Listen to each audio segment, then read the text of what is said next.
आंत गई तो दांत गए, दांत गए तो शुक्र गया। बुखार अगर हो तो 1 या 2 दिन तक दवाई नहीं लेनी चाहिए, आपको अपने अंदर के व्हाइट सेल्स के ऊपर भरोसा रखना चाहिए। शुक्र से बड़ा चोर कोई होता ही नहीं। सारे शुक्रों को लाइसेंस मिला हुआ है पति की जेब से पैसे निकालने का। शैतान बच्चा, उद्यमी बच्चा जो कि वो बहुत तंग करने वाला है, वो आपके भविष्य के अंदर आपका कामयाब बच्चा बनेगा, इस बात की गारंटी होती है। आंत गई तो दांत गए, आंत गई तो दांत गए, दांत गए तो शुक्र गया। अब शुक्र क्या है? शुक्र है आपके अंदर का वो जोश कि अगर पापा ने बच्चे की नहीं मानी और उसको साइकिल नहीं लेके दी तो माँ को मनाएगा, बहन को मनाएगा, थोड़े से पापा के पैसे चुराएगा और अपनी साइकिल ला के बाज रहेगा। और ज़्यादातर कामयाब इंसान लोग ये पंगेबाजियाँ बचपन में ज़रूर करते हैं, घर में चोरी भी करते हैं, क्योंकि उनका जोश ही इतना होता है। और शुक्र से बड़ा चोर कोई होता ही नहीं। सारे शुक्रों को लाइसेंस मिला हुआ है पति की जेब से पैसे निकालने का। सारे शुक्र को यह लाइसेंस मिला हुआ है, ठीक है। और ये जो जोश होता है, ये इस जोश का नाम हमारी बॉडी के अंदर उनको बोला जाता है व्हाइट सेल्स। और व्हाइट सेल्स का काम क्या होता है? हमारे शरीर के अंदर प्रतिरोधक क्षमता को बना करके रखना। जो भी कोई बीमारी, कोई जीवाणु या कोरोना कोई अंदर गया, ये इकट्ठे होकर के अटैक करके उसे मारने की कोशिश करते हैं। और जब कोई ऐसी चीज़ हमारे अंदर जाती है और ये बहुत देर तक उसे मार ना पाए तो फिर हमें बुखार होता है, क्योंकि इनका गुस्सा, इनका रोष झेलना पड़ता है। तो वो बुखार के रूप में हमारे अंदर से निकलता है। तो इसीलिए बुखार अगर हो तो 1 या 2 दिन तक दवाई नहीं लेनी चाहिए, आपको अपने अंदर के व्हाइट सेल्स के ऊपर भरोसा रखना चाहिए, उसके बाद दवाई लो, ठीक है। अब देखो इन्होंने क्या किया, इन्होंने तुम्हें बुखार चढ़ा दिया। तो इसी से लिए शैतान बच्चा, उद्यमी बच्चा जो कि वो बहुत तंग करने वाला है, वो आपके भविष्य के अंदर आपका कामयाब बच्चा बनेगा, इस बात की गारंटी होती है, इस बात की गारंटी होती है। क्योंकि उसके अंदर व्हाइट सेल्स की मात्रा अच्छी है, उसके अंदर जोश अच्छा है, वो सोचता है, सोच के सवाल करता है और करने की कोशिश करता है। ये करने की कोशिश करने वाले ही तो कामयाब होते हैं, बाकी तो सब फेलियर ही होते हैं। और इसको अच्छा रखने के लिए एक बहुत जरूरी चीज है, क्योंकि उपाय के रूप में भी तो आपको कुछ दूं मैं। और ये जरूरी चीज क्या है? जब भी किसी औरत के बच्चा पैदा होता है तो हमारे यहाँ पर उसको गर्म चीज़ें बना के खिलाई जाती हैं, ड्राई फ्रूट के अंदर बनी, देसी घी के अंदर बनी हुई चीज़ें ये खिलाई जाती हैं। आपको पता है उस खाने से वापस रेड सेल्स और वाइट सेल्स जनरेट होते हैं, ताकि वो आगे भविष्य में फिर माँ बनने के लिए तैयार हो सके। और आजकल ये नहीं खाते तो किसी को पीसीओडी है और किसी को एक के बाद आईवीएफ की जरूरत पड़ जाती है, और कई तो बेचारी एक भी नहीं पैदा करती और उनको आईवीएफ चाहिए। ये कारण है अपनी दादी नानी के ये नुस्खे, ये दादी नानी का ज्योतिष छोड़ना, ये कारण है। क्योंकि कुछ अंदर जाएगा तो कुछ बनेगा, और कुछ बनेगा तो कुछ करोगे।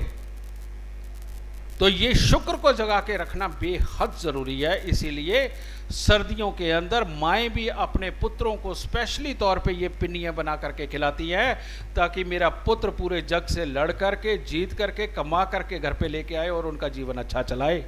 और जिस जिसको ये चलाना है वो अपने घर पे सर्दियों में पिन्नियाँ बनवाए। बहुत जरूरी है ये। तो आंत गई तो दांत गए, दांत गए तो शुक्र गया, और शुक्र गया तो बृहस्पति गया। यानी कि जब पेट मोटा हो जाए, नसें ढीली पड़ जाए, चढ़ते हुए घुटने बोलने लगे और सहारा लेकर के चलना पड़े, नसों की कमजोरी है, हड्डियों पे थोड़ी खड़े हो। हड्डियों पे खड़े होते तो कब के गिर गए होते, नसों और मसल्स के ऊपर खड़े हो, यानी बुद्ध के ऊपर खड़े हो। तो अब होगा क्या, पेट निकल आया तो बैठे बैठे बात भी धीमे करने लग गए। जो श्वास आपकी नाभि तक जाता था, जो श्वास आपकी नाभि तक जाता था, वो अब सिर्फ छाती तक रह गया।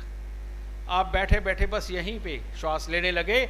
आज के बच्चों की ज्यादातर बर्बादी का कारण है टीवी, फोन, और उसके पीछे रीजन ये है क्योंकि उसको देखना होता है तो बहुत कंसंट्रेट करना होता है और बैठ के देखना होता है, जिसकी वजह से बच्चा नाभि तक श्वास लेना भूल जाता है और सिर्फ छाती तक श्वास लेता है, और उसकी वक्त से पहले ही नसें कमजोर होकर के उसके पेट को बाहर निकालती हैं, या पतला भी हो तो तब भी कमजोर कर डालती हैं।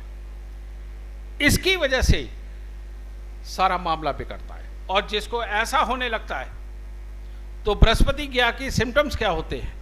एक तो श्वास यहां तक आ गया, और जिस बच्चे का श्वास यहां तक आ गया वो जीवन में अपनी याददाश्त को कभी दुरुस्त नहीं रख सकता। वो अपने मां बाप की कही हुई बात को कभी भी सहन नहीं कर सकता, क्योंकि बृहस्पति ज्ञान का और धैर्य का कारक है। इसीलिए किसी भी पहलवान को आप ज्यादा छेड़ दो, वो एक हद तक सहता है, उसके बाद फिर धर के पटकी मारता है।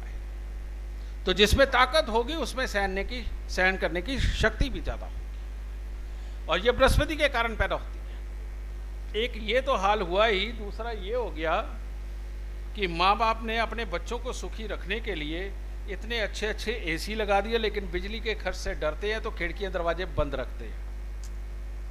कितनी बड़ी मुसीबत है। क्या बच्चों को जहर पिलाओगे, बृहस्पति के नाम पे जीरो करवाओगे अपना बिल बचाने के लिए?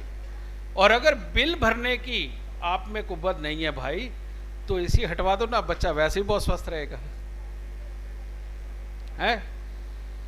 तो ऐसी अवस्था के अंदर ही याददाश्त खराब होती है, घर में कलेश शुरू होता है, बच्चे का नाफरमानी, बच्चे का ना मानना, बच्चे का पढ़ाई सिर्फ दिखावे के लिए करना, सिर्फ टाइम पास करना, और उसके बाद उसे कुछ भी याद ना रहना।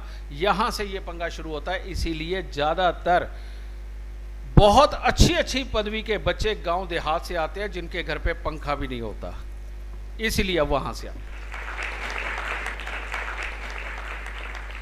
तो ज़्यादातर बिजनेसमैन के बच्चे, उनको बहुत ज़बरदस्त ट्रेनिंग की ज़रूरत पड़ती है, तब वो बिज़नेस के काबिल बनते हैं। तो आप अपने बच्चों को आज से ही बिज़नेस के काबिल बनाओ, किसी भी टेक्नोलॉजी के काबिल बनाओ, किसी भी चीज़ के काबिल बनाओ। और अगर वो काबिल बनाना है तो मोबाइल दीजिए, प्रॉब्लम नहीं है, टीवी दिखाइए, प्रॉब्लम नहीं है, लेकिन उसके 2 घंटे उसका ऐसा तेल निकालिए, उससे ऐसी बैठक मरवाइए, उसके पास से ऐसी पेट की एक्सरसाइज करवाइए, उससे इतनी ज़बरदस्त साइकिल चलाइए कि ना उसकी कभी नसें ढीली पड़े और ना ही उसके अंदर जाने वाले श्वास की प्रक्रिया धीमी पड़े, वो बहुत तेज़ी से चलनी चाहिए। और जब आप ये करवा रहे हों और मान लो किसी का बच्चा बिगड़ ही चुका है, पेट की नसें ढीली पड़ चुकी है, याददाश्त कमज़ोर हो चुकी है, तो बेटा अपने घर के खाने में थोड़ी सी हल्दी ज़्यादा डालनी शुरू कर दो, केसर का तिलक नाभि जुबान माथे पर लगाना शुरू करो, और बच्चे को 2 दिन, सोमवार और बृहस्पतिवार के दिन केसर वाला ठंडा दूध पिलाना शुरू करो। तो बृहस्पति की मात्रा अंदर बढ़ेगी, बच्चे की याददाश्त बढ़ेगी, बच्चे के अंदर से चिड़चिड़ापन खत्म होगा, आपका कहना मान के वो आराम से कुछ भी करना शुरू करेगा। तो बच्चे को धैर्य देने के लिए यह करना बहुत जरूरी है।